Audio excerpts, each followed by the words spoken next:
नमस्कार दोस्तों, आप लोगों को स्वागत है हमारे इस YouTube चैनल पर। बिहार स्कूल में कुछ वैकेंसी आया है, उसके बारे में हम लोग फुल डिटेल में देखेंगे। देखने से पहले जो भी लोग इस चैनल पे नए हैं वो लाइक एंड सब्सक्राइब कर लें और इस वीडियो को विदाउट स्किप किए हुए पूरा वीडियो देखें ताकि पूरा वैकेंसी के बारे में आपको समझ में आए। बिहार के स्कूल लाइब्रेरियन भर्ती 2025 के बारे में बिहार के सरकारी विद्यालयों में जो है लाइब्रेरियन की भर्ती आ चुकी है और यहाँ पे देखेंगे 4 प्रकार के अलग अलग पोस्ट है। यहाँ पे एक है लाइब्रेरियन की, एक है लैब असिस्टेंट की, एक है ऑफिस क्लर्क की और एक है गार्डनर की। आप देखेंगे फ्रेंड्स तो यहाँ पे सैलरी भी आपको दिखाया गया है जो कि अलग अलग है। गार्डनर की 15,000 है, ऑपरेशन मैनेजर या ऑफिस क्लर्क उसे बोल सकते हैं 25,000 की सैलरी है, लैब असिस्टेंट के 30,000 सैलरी है और लाइब्रेरियन की 35,000 सैलरी यहाँ पे आपको देखने को मिलेगी। इस वैकेंसी का जो है प्रोसेस बहुत ही अलग है। इसमें सिलेक्शन चयन भी बिना एग्जाम का होता है, सीधी भर्ती होती है। समझ लीजिए जिसके पास पैसा है उसी के पास जो है ये नौकरी मिलने वाली है। मैं इसलिए क्यों बोल रहा हूं, क्योंकि ये वैकेंसी आउटसोर्स के माध्यम से। जी दोस्तों, आउटसोर्स क्या होता है? देखिए आउटसोर्स क्या होता है, देखिए पहले आप समझिएगा ना तो आपको समझ में आ जाएगा सारी बातें क्या है। मैं आपको ना इस वीडियो में 2 वैकेंसी बताऊंगा, 2 वैकेंसी। आप वीडियो को लास्ट तक देखेंगे ना आपको समझ में आएगा। एक मैं दूसरी जो वैकेंसी बताऊंगा वो अलग विभाग की है और ये जो है अलग विभाग की है। ऐसी ऐसी बहुत सारी वैकेंसियां आती है और खत्म भी हो जाती है, आप लोग को आता पता भी नहीं चलता है। चलिए बात करते हैं इस भर्ती के बारे में, क्या है, किस प्रकार से वैकेंसी निकाली गई है।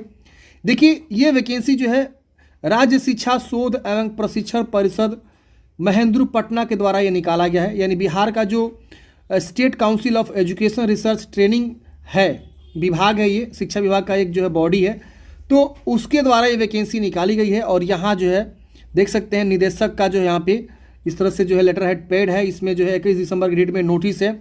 सेवा में देखिए किसको लिखा गया है, तो बिहार के जितने आउटसोर्स कंपनियां हैं उनको यहाँ पे देखिए जो है सेवा में लिखा गया है। इसमें आप देखेंगे बहुत सारी अलग अलग मेन पावर एजेंसीज हैं।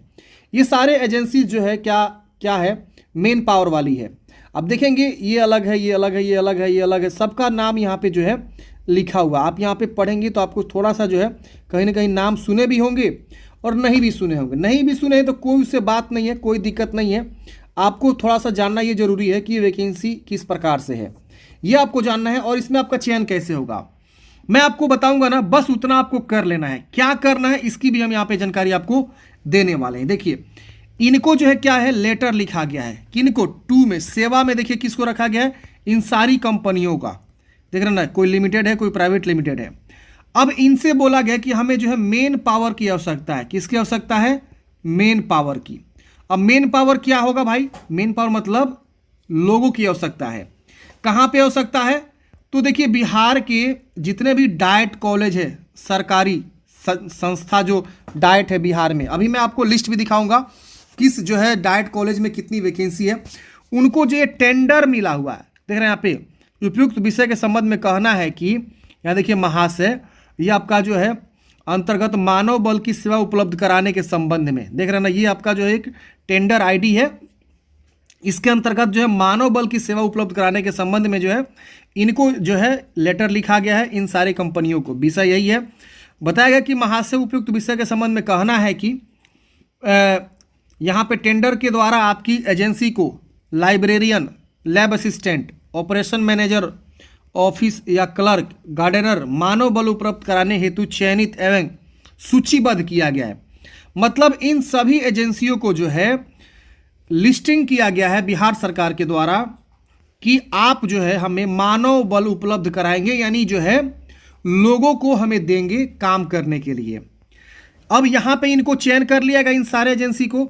अतएव सभी चयनित एजेंसी को राज्य शिक्षा शोध एवं प्रशिक्षण परिषद बिहार पटना एवं बिहार राज्य में अवस्थित सरकारी शिक्षक प्रशिक्षण संस्थानों में संलग्न सूची के अनुसार संस्था आवंटित कर अविलंब चयन प्रक्रिया में शामिल होने के लिए मानव बल उपलब्ध कराने हेतु आदेश दिया जाता है।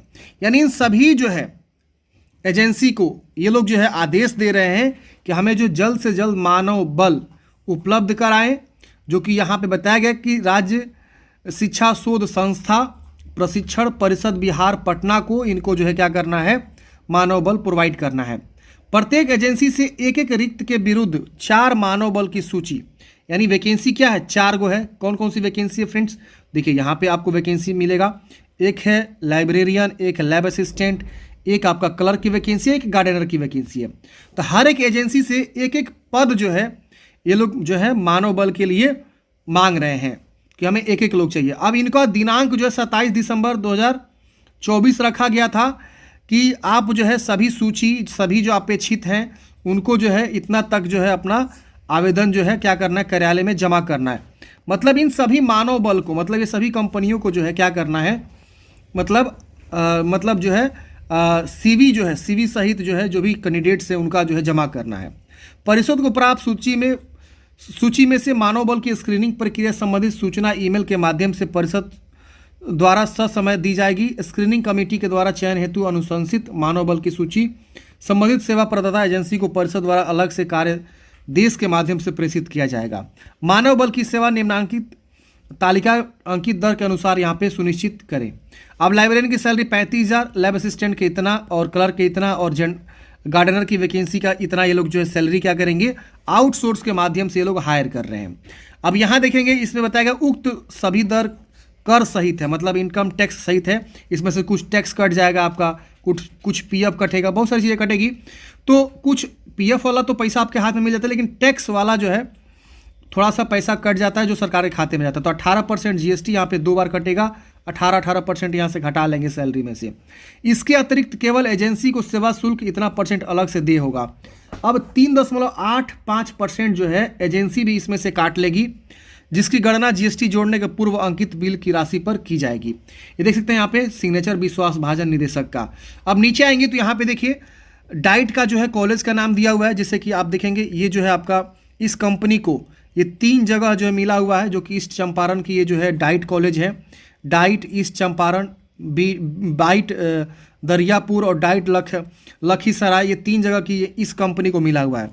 अलंकित लिमिटेड को देखेंगे तो ये जो है आपका यहाँ पे मिला हुआ है, जो कि आप देख सकते हैं, एक यहाँ पे और 2 यहाँ पे और 1 यहाँ पे। ये किशनगंज की है, ये मधुबनी है, अररिया है, और ये इस तरह से आपको मिला हुआ है। ANP info solution private limited को जो है इतना डाइट कॉलेज मिला हुआ है, जहाँ पे ये जो है मानव बल मतलब प्रोवाइड करेंगे, जो कि मुजफ्फरपुर के सारे कॉलेज हैं। ये सारे जो है डाइट कॉलेज हैं, पेट कॉलेज हैं, जो कि सरकारी कॉलेजेस हैं। इन सभी कॉलेजेस में जो है क्या करना है, इनको 4 प्रकार के अलग अलग पदों पे बहाली जो है कराना है, और ये एजेंसी जो है निर्धारित करेगी कि किसको सिलेक्शन करना है और किसको सिलेक्शन नहीं करना है। यानी आपको कहानी में जितना बताया, इससे आपको क्या समझ में आया कि जो भी यहाँ पे सिलेक्शन हो रहा है ये इस कंपनियों के माध्यम से हो रहा है। किसके कंपनियों के माध्यम से, तो ये जितनी कंपनियाँ हैं इन सब के माध्यम से हो रहा है। देख रहे हैं ना, ये सारी कंपनियाँ जो है सरकार से टेंडर ले ली है, और टेंडर में इन लोगों का चयन हुआ है, और इन लोगों को जो है सरकार हायर की हुई है। अब ये लोग क्या करेंगे, मानव बल को प्रोवाइड करेंगे। किसको, तो डाइट कॉलेज में मानव बल देंगे, शिक्षा जो ये आपका विभाग है इसको ये लोग देंगे, और जो है सैलरी इन लोगों को मिलेगा, और उसमें से कुछ परसेंटेज जो है यहाँ पे इन लोगों को जाएगा, इस मानव बल मतलब इस कंपनियों को जाएगा। समझ रहे हैं ना। तो सारा खेल इस मतलब कंपनी का है। अगर आप इस कंपनी से कांटेक्ट कर लेते हैं तो समझिए आपका जॉब यहाँ पे कांटेक्ट कर लेते हैं तो समझिए आपका जॉब यहाँ पे 100% लगने के चांसेस हैं। ये कंपनी के हाथ में सारा चीज़ है। अब जब आप यहाँ पे जाएंगे इस कंपनी के माध्यम से जॉब के लिए, तो आपसे पहले वो क्वालिफिकेशन मांगेंगे। अब लाइब्रेरियन की वैकेंसी है तो उसमें आपको बिलिस मांगा जाएगा। सबसे पहले क्वालिफिकेशन आप सही से जो है अपना लेकर जाएंगे, ठीक है ना। अब देखिए करना क्या है वो समझिए, मतलब इस कंपनियों से आपको संपर्क कर लेना है। अगर सीट खाली होगा तो ये लोग आपका जो है डॉक्यूमेंट्स वेरीफाई करके प्रोसीड करवा के आपका जो है यहाँ पे जॉब लगवा सकते हैं। लेकिन ये लोग डिमांड भी कर सकते हैं पैसे की। जी हाँ दोस्तों, ध्यान रहे, डिमांड भी कर सकते हैं पैसे की। 2 लाख, 3 लाख, 1.5 लाख, जो जिसकी रेट होगी उस हिसाब से लोग डिमांड करेंगे। 3 लाख, 4 लाख, ऐसे लोग क्या करेंगे, डिमांड भी आपसे कर सकते हैं। अब देखिए अब क्या ही किया जा सकता है भाई, अब जॉब भी चाहिए सबको। अब ये कंपनियां जब बीच में घुसाई गई है तो भाई ये सब पैसे तो मांगेंगी ही मांगेंगी।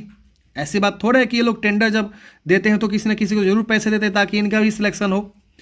तो पैसे ये लोग जरूर लेंगे और हो सकता है कि जो बिहार सरकार शिक्षा विभाग है इनको भी कुछ सिक्योरिटी मनी जमा कराया होगा, इन लोगों से कुछ ना कुछ जरूर सिक्योरिटी मनी जमा कराया होगा, तब जाके जो है ये लोग इस टेंडर में आए होंगे और इनका लिस्ट यहाँ पे आया होगा। तो बहुत सारी खेला है फ्रेंड्स, आप लोग समझ गए होंगे। यहाँ पे सिलेक्शन होने का, अगर जिनको भी सिलेक्शन होना है सीधे मतलब उनको जो है पैसे अगर हैं उनके पास तो चयन होने की संभावित है। देखिए मेरा वीडियो बनाने का मकसद क्या है, मुझे पता है कि इसमें से मात्र 1% भी नहीं पहुँच पाएंगे इस कंपनियों के पास, और पहुँच भी पाएंगे तो वो लोग इतना पैसे की डिमांड ही कर देंगे कि आप लोग वहाँ से हट जाएंगे। देखिए पैसे आप लोग को नहीं देना, मेरा मानना है इस प्रकार की जितनी बिहार में बहाली आ रही है फ्रेंड्स, थोड़ा इससे दूरी बना के रखना है। आपको परमानेंट जॉब की हमेशा तैयारी करना है ना, तो आप रेलवे की तैयारी करिए, आप एसएससी की तैयारी करिए। इसके अलावा और भी पीएसयू टाइप की वैकेंसी आती है, एसबीआई की डायरेक्ट वैकेंसी आती है क्लर्क की। इसके अलावा और भी अलग अलग बैंकों में डायरेक्ट बहाली निकलते रहती है और ये वैकेंसी हर साल आती है फ्रेंड्स। आप लोग इस प्रकार की वैकेंसी की तैयारी करिए। आईबीपीएस जो बैंक की तैयारी कराता है उसकी आप लोग तैयारी करिए। ये सब परमानेंट जॉब है, इसमें 1 रुपया आपको नहीं देना होता है, समझ रहे ना। और इस प्रकार की बहाली में धांधली भी हो सकती है, आपके पैसे लूटे जा सकते हैं। और ये कॉन्ट्रेक्चुअल वैकेंसी होती है तो 11 मंथ बाद आपको हटाया भी जा सकता है, समझ रहे ना, या हो सकता है कि इसका कॉन्ट्रेक्चुअल बढ़ाया भी जा सकता है। तो मेरा कहने का मतलब ये फ्रेंड्स, इस प्रकार की बहुत सारी वैकेंसीज आती है और जाती है। मानव बल इस प्रकार से जो है एजेंसियों को हायर करके जो है मानव बल को यहाँ पे प्रोवाइड करे जा रहे हैं। तो इस तरह की बहुत सारी वैकेंसी आती है। एक और चलिए वैकेंसी दिखाते हैं इसी बात पे। ये देखिए एक और वैकेंसी यहाँ पे नीचे में। देखिए आप लोग कमेंट बॉक्स में बताइएगा कि क्या मैं सही बोल रहा हूँ या गलत बोल रहा हूँ, क्योंकि बीच में जब मानव बल मतलब इस प्रकार की कंपनियों को घुसाएंगे तो जरूर सीधी सी बात है वो पैसे लगेंगे। देखिए बिहार राज्य पथ परिवहन विभाग में भी वैकेंसी यहाँ पे चली, जो कि मैंने वीडियो नहीं बनाया था। ये देखिए आपका जो इस प्रकार से ये डेट आया था और इसमें जो है अलग अलग एजेंसियों का देखिए नाम दिया हुआ है। कोड वर्क सॉल्यूशन को टाइम कीपर के लिए यहाँ पे मतलब 80 वैकेंसी मानव बल की आवश्यकता थी। परिवहन विभाग की मैं बात कर रहा हूँ। डाटा एंट्री ऑपरेटर की 30 जो है वैकेंसी यहाँ पे थी।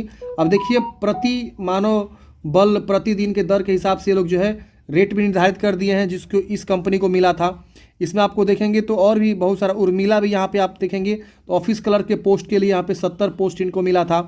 Goswami security service private limited में ऑटो इलेक्ट्रीशियन की पोस्ट 10 थी। स्वीपर के 60 पोस्ट थे जो इनको मिला था।